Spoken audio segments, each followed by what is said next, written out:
భారత ఆర్థిక వ్యవస్థపై ఇరాన్ యుద్ధ ప్రభావం స్వల్పమేనని UAE Indian business professional council సభ్యుడు శ్రీధర్ బెవరా అభిప్రాయపడ్డారు. మన దేశంపై యుద్ధ ప్రభావం పడకుండా పాలకులు తీసుకుంటున్న చర్యలు కొంతవరకు మేలు చేస్తున్నాయన్నారు. యుద్ధం దీర్ఘకాలం కొనసాగితే ఆ ప్రభావం చాలా రంగాలపై పడుతుందన్నారు. చమురు గ్యాస్తో పాటు అల్యూమినియం లోహాలపై ప్రభావం ఎక్కువగా ఉంటుందన్నారు. వ్యూహాత్మకంగా భారతదేశానికి యుఏఈ సహా అరబ్ దేశాలు చాలా కీలకమని చెప్పారు.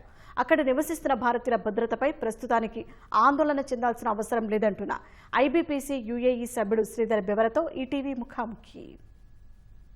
పశ్చిమాసియా యుద్ధంతో బొగ్గుమంటోంది. భారతదేశం సహా ప్రపంచ దేశాలన్నీ కూడాను ఈ ప్రభావాన్ని చవిచూస్తున్నాయి. చమురు ఇంధనానికి సంబంధించిన ఇది భారతదేశ ఆర్థిక వ్యవస్థ మీద తీవ్రమైన ప్రభావం చూపిస్తుంది. యుఏఈలో పారిశ్రామికవేత్త, అలాగే యుఏఈ ప్రభుత్వం గోల్డెన్ వీసా అందించిన వ్యక్తి, అంతర్జాతీయ రచయిత శ్రీధర్ బెవరా ప్రస్తుతం మనతో ఉన్నారు. శ్రీధర్ గారు, ఇప్పుడు ఈ యుద్ధానికి సంబంధించి యుఏఈలో నెలకొన్న పరిస్థితులు భారతదేశాన్ని ఏ విధంగా ప్రభావితం చేస్తున్నాయి? భారతదేశం మీద యుద్ధ ప్రభావం ఇప్పుడిప్పుడు మెల్లగా కనిపిస్తుంది. ఇది తీవ్రం అవుతుందా లేదా అన్నది I think next 1 week to 10 days decide చేస్తుంది. యుఏఈ మన భారతదేశం చేసినటువంటి ఇంపోర్ట్ ఎక్స్పోర్ట్ దగ్గర ఇండియాస్ ఇంపోర్ట్స్ $900 బిలియన్ వరకు ఉంది, ఎక్స్పోర్ట్ $800 బిలియన్ వరకు ఉంది. అందులో మీకు రిఫరెన్స్ కోసం భారతదేశం యుఏఈకి మధ్య వాణిజ్య సంబంధం దగ్గర $100 బిలియన్. ఇందులో ఇంపోర్ట్ దగ్గర $60 బిలియన్, ఎక్స్పోర్ట్ దగ్గర $40 బిలియన్ ఉంది. అంటే ఈ నంబర్స్ మీకు క్లియర్ గా చెప్తాయి భారతదేశానికి యుఏఈ ఎంత ఇంపార్టెంట్. అయితే ఈ సందర్భంలో ఇరాన్ చేస్తున్నటువంటి ప్రతి దాడుల్లో భారతదేశం తాలూకా మిత్ర దేశమైనటువంటి యుఏఈలో కూడా ఈ ప్రతిదాడులు జరుగుతున్నాయి. దానివల్ల ఇంపాక్ట్ నాట్ ఓన్లీ ఇప్పుడు చమురు ఎగుమతులు గురించి కానీ లేకపోతే మనం చేస్తున్నటువంటి దిగుమతుల గురించి కాకుండా అదర్ యాంగిల్ కూడా ఏంటంటే వర్క్ ఫోర్స్. ఎందుకంటే యునైటెడ్ అరబ్ ఎమిరేట్స్ యుఎస్ లో 4 మిలియన్ ఇండియన్స్ ఉన్నారంటే కనుక యుఏఈలో సుమారు అంతే వర్క్ ఫోర్స్ యుఏఈలో ఉంది. అంటే 40 లక్షల మంది ఇండియన్స్ యుఏఈలో వర్క్ చేస్తున్నారు. ప్రతి 3వ మనిషి యుఏఈలో మీకు కనిపించేవాడు ఇండియన్ అయి ఉంటాడు. సో డెఫినెట్ గా దీని తాలూకా ప్రభావం చాలా ఉందండి. చమురుతో పాటుగా ఇంకే రంగాలు ప్రభావితం అవుతున్నాయి మనకు ప్రధానంగా వాళ్ళతో వాణిజ్యానికి సంబంధించి? చమురు, గ్యాస్ కాకుండా అల్యూమినియం అన్నది మరొక ప్రధానమైనటువంటి అంశం అండి. అల్యూమినియం ఇప్పుడు ప్రస్తుతం టన్ 3,600 దగ్గర ఉంది డాలర్స్. అది 4,000 వరకు వెళ్ళిపోయే అవకాశం ఉంది. Why aluminium is very important. Aluminium మీ యొక్క డిఫెన్స్ మిసైల్ తయారీ దగ్గర నుంచి ఎలక్ట్రిక్ వెహికల్ తయారీ వరకు ఆటోమొబైల్స్ లో మీరు వాడుతున్నటువంటి బోలెడన్ని వస్తువుల్లో ఇంక్లూడింగ్ మీ ఐటీ రంగంలో ఈ అల్యూమినియం తాలూకా యూసేజ్ చాలా ఉంటుంది. అది గనక రావడం తగ్గితే గనక దాని ఇంపాక్ట్ కూడా ఎక్కువ ఉంటుంది. అది it is going to be soon showing up. మనం మిత్రదేశంగా ఇంకా ఎటువంటి వ్యూహాత్మకమైన సమస్యలు మనం ఎదుర్కొనే అవకాశం ఉంటుంది? వాటి ప్రిపేర్నెస్ ఎలా ఉందనేసేమో అనుకుంటున్నాం. ఐ థింక్ భారతదేశంలో ప్రస్తుతం సిస్టమ్స్, ప్రాసెసెస్ చాలా స్ట్రాంగ్ అయ్యాయి. మీకు బెస్ట్ ఎగ్జాంపుల్ ఒక 6 months క్రితం ట్రంప్ గారు టారిఫ్స్ మన మీద వేశారు. రష్యా నుంచి ఆయిల్ కొనకూడదు అనేటటువంటి ఒక కండిషన్తో. అటువంటప్పుడు కూడా మన దగ్గర నుంచి ఎగుమతులు ఎక్కడ కూడా మనకి ఎఫెక్ట్ అవ్వలేదు. మీకు చిన్న ఫర్ ఎగ్జాంపుల్ మన ఆంధ్రప్రదేశ్ నుంచే తీసుకుంటే గనక నారా లోకేష్ గారు ఇమీడియట్ గా ఇది జరుగుతున్న వెంటనే మొత్తం అందరినీ మీటింగ్ పెట్టి ఎందుకంటే మన ఆంధ్రప్రదేశ్ నుంచి షింప్ చాలా ఎక్కువగా ఎగుమతి అవుతుంది. దాని వాల్యూ కేవలం యుఏఈ, మిడిల్ ఈస్ట్, జీసీసీకి అయ్యేటటువంటి వాల్యూ దగ్గర $400 బిలియన్ ఉందండి మన షింప్ తాలూకా ఎగుమతులు. వెంటనే లోకేష్ గారు ఒక మీటింగ్ పెట్టి వాళ్ళకి ఏంటి ఇబ్బందులు ఏంటి, మనం ప్రభుత్వం తరపు నుంచి ఏమి చేయగలము, అటువంటి ఒక మీటింగ్ లో వాళ్ళ తాలూకా సొల్యూషన్స్ ని డిస్కస్ చేయడం జరిగింది. అది ప్రిపేర్డ్నెస్ ని మనం సూచిస్తుంది. తర్వాత మన భారతదేశం as a country I think we have managed really well. Balance చేశాము. ఎక్కడ కూడా ఎగుమతులు దిగుమతులు ఇబ్బంది పడకుండా ట్రంప్ విధించినటువంటి 6 నెలల తాలూకా ఇబ్బంది కాలాన్ని మనం చాలా చక్కగా మనం దాటిపోయాం. అంటే దాని అర్థం ఇండియా హ్యాస్ సమ్ ప్రిపేర్డ్నెస్. ఎటువంటి ఇబ్బందులు వచ్చినా కూడా అఫ్ కోర్స్ యుద్ధం తాలూకా వ్యవధి, ఆ కాల పరిమితి పెరుగుతున్న కొద్దీ ఖచ్చితంగా దాని తాలూకా ఇంపాక్ట్ మన మీద చూపించే అవకాశం ఉంది. ఈ యుద్ధం వల్ల ప్రత్యేకించి వాళ్ళని టార్గెట్ చేసే అవకాశం ఉంటుందా, లేకపోతే అక్కడ ప్రభుత్వం నుంచి ఎటువంటి రక్షణ లభిస్తోంది? ఐ థింక్ ఈ సందర్భంలో మనం చెప్పుకోవాల్సిన ప్రధానమైన అంశం యుఏఈ లీడర్షిప్.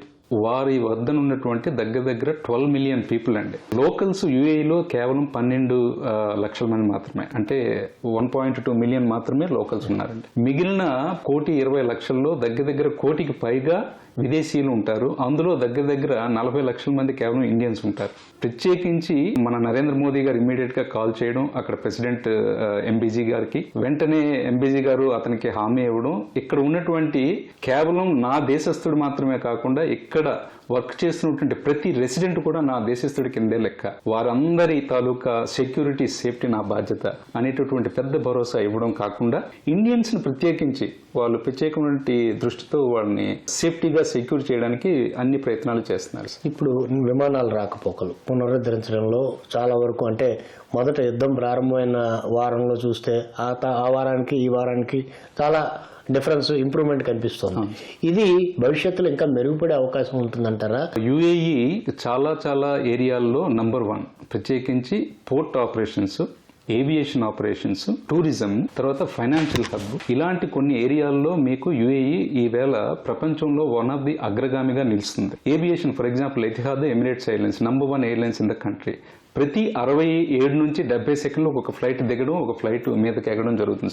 ఏవియేషన్ కేంద్రంగా ఉన్నటువంటి దుబాయ్ ప్రస్తుతం చాలా చాలా మెజర్డ్గా, చాలా డిఫెన్సివ్గా చక్కగా అంతటినీ సెక్యూర్ చేసుకుంటూ రాకపోకలు పూర్తిగా నిలపకుండా అత్యవసర సర్వీసుల్ని ఇంకా చక్కగా కొనసాగిస్తున్నారు సార్. యుద్ధం తీవ్రత పెరుగుతున్న కొద్దీ ఏమవుతుందో చెప్పలేం, కానీ ప్రస్తుతానికైతే దేశం చాలా చక్కగా మేనేజ్ చేస్తుంది సార్. హార్మోజ్ జలసంధి వాళ్ళు మూసేస్తాము, లేదంటే అటుండి ఏమైనా నౌక కానీ బయటకు వచ్చిందంటే పేల్చేస్తాము అనేసాము ఇరాన్ పదే హెచ్చరికలు జారీ చేస్తుంది.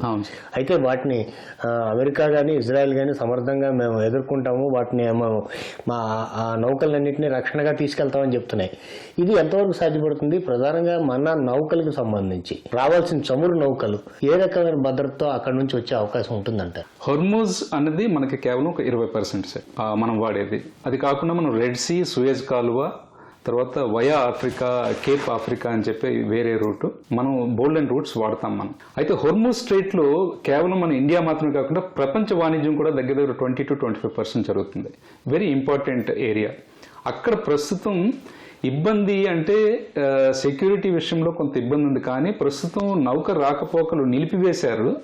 చాలా వెరీ అత్యవసర సర్వీసెస్ వాళ్ళు పునరుద్ధరించారు, కానీ అక్కడ ఇన్సూరెన్స్ ప్రీమియం రిస్క్ పెరుగుతుంది కాబట్టి ఇన్సూరెన్స్ తాలూకా కాస్ట్ విపరీతంగా పెరిగింది. ఎందుకంటే రక్షణ ఇవ్వాలంటే అడిషనల్ కాస్ట్ యాడ్ అవుతుంది. అది ప్రస్తుతం అమెరికా దాని యొక్క ఎల్ఐస్ ప్రస్తుతం దానికి కొంత రక్షణగా మనకి సైడ్ నుంచి నౌకా ప్రయాణానికి కొంత వెసులుబాటు కల్పిస్తున్నారు. అయితే ఇది రానున్న ఒక 1 week నుంచి 10 days I think that will define whether the Hormuz strait can అంటే ఈజ్ అవుతుందా లేదా అనే విషయం మనకి కొంత అవగాహన వస్తుంది. మనం తటస్థ విధానం అనుసరిస్తున్నాం. ఇది విదేశాల్లో ఉండి ప్రత్యేకించి ఇప్పుడు మధ్యప్రాచ్యంలో యుద్ధం జరుగుతోంది. యుద్ధం జరుగుతున్న ప్రదేశాల్లో భారతీయుల భద్రతకి ఏ రకంగా భరోసా ఇస్తుందంటారు? ఓకే, ఇది చాలా ఇంపార్టెంట్ ప్రశ్న అండి. ఇందులో 2 layers ఉన్నాయి. ఫస్ట్ లేయర్ ఏంటి, మీరు ఇందాక అడిగినట్టుగా ఎందుకు యుఏఈ మీద అటాక్ చేస్తుంది ఇరాన్? జనరల్గా ఏంటంటే ఒక టెర్రరిస్ట్ యాక్టివిటీ ఎప్పుడు కూడాను ఒక ఎకనామిక్ పవర్ హౌస్ మీద కానీ, ఒక ప్రపంచవ్యాప్తంగా తెలిసినటువంటి ఒక ప్రాంతం మీద కానీ చేస్తే దాని మెసేజ్ ప్రపంచవ్యాప్తంగా అందుతుంది. So that is a modus ఆపరాండి of a terrorist for example. So UAE ఏంటి ఇవాళ ఎకనామిక్ పవర్ హౌస్ అండి. అది ఏవియేషన్కి, పోర్ట్కి, టూరిజంకి, ఫైనాన్స్కి ఇది సెంట్రల్. ఈవేళ one of the biggest and prominent places Dubai for example. అటువంటి దాని మీద మనం అటాక్ చేస్తే అదొక మెసేజ్ అవుతుంది. కనుక యుఏఈ మీద వాళ్ళు అటాక్ చేస్తున్నారు. అయితే యుఏఈ ఏం చేస్తుంది, మనం ఇండియాకి వచ్చే ముందు యుఏఈ ఏం చేస్తుంది, యుఏఈ అఫెన్స్ యాక్టివిటీ ఇంతవరకు స్టార్ట్ చేయలేదు, ఓన్లీ డిఫెన్స్ చేసుకుంటుంది. ప్లస్ వాళ్ళు క్లియర్గా చెప్తున్నారు అమెరికా తన స్థావరాల నుంచి ఇరాన్ మీద అటాక్ చేయడానికి వీల్లేదని ఆల్రెడీ అమెరికాకి చెప్పడం జరిగింది. That is number 1. నెంబర్ 2, అమెరికాని మనం మినహాయించాం. ఇప్పుడు 2 తిరిగి అటాక్ చేయట్లేదు. ఇరాన్కి ఏం చెప్తున్నాం, మేము ఈ వార్లో డైరెక్ట్ గా పార్టిసిపేట్ చేయడం లేదు, మా యొక్క సమగ్రతని మేము జస్ట్ పరిరక్షించుకోవడానికి మేము ప్రస్తుతం డిఫెండ్ చేసుకుంటున్నాము. డిప్లొమాటిక్ యాక్షన్స్ తీసుకున్నారు, కాల్ ఆఫ్ చేశారు, వారి ఎన్వాయ్ని కాల్ ఆఫ్ చేశారు, బట్ ఇంతవరకు వాళ్ళు డైరెక్ట్ అఫెన్స్ చేయలేదు. ఇండియాకి వస్తే కనుక ఇండియా ప్రస్తుతానికి తటస్థ విధానాన్ని అనుసరిస్తుంది. కానీ తటస్థ విధానం అనుసరించడం అనేది ఇక India I think it has to take a call. ఎందుకంటే ఇండియా తటస్థ వైఖరి అనుసరించడం వల్ల ఓకే, 1 కోటి మంది ఇండియన్స్ ఉన్నారు జీసీసీలో మొత్తం కలుపుకొని, 40 లక్షల మంది కేవలం యూఏఈలో ఉన్నారు. వారి భద్రతకు ఆయా దేశాలు ఆల్రెడీ కొంత భద్రత కల్పిస్తున్నాయి. కానీ మన యొక్క బిజినెస్ యాక్టివిటీ ఉంది, ఎగుమతి దిగుమతి ఎఫెక్ట్ అవుతుంది. ఇది ఈ పక్కన పెడితే కనుక భారతదేశం దిగుమతులు 80% ఆఫ్ హోల్ ఇంపోర్ట్స్ మనకి చమురు. 25% టోటల్ ఇంపోర్ట్స్ ఆఫ్ $900 బిలియన్ లో చమురు మాత్రమే 25%. అంటే చమురు తాలూకా ధర పెరుగుతుంది, ఎల్పిజి ధర పెరుగుతుంది, దాటి తాలూకా కొరత ఏర్పడే అవకాశం ఉంది. ఇటువంటి టైంలో భారతదేశం ఈవేళ ప్రపంచంలో one of the best and powerful economic countries.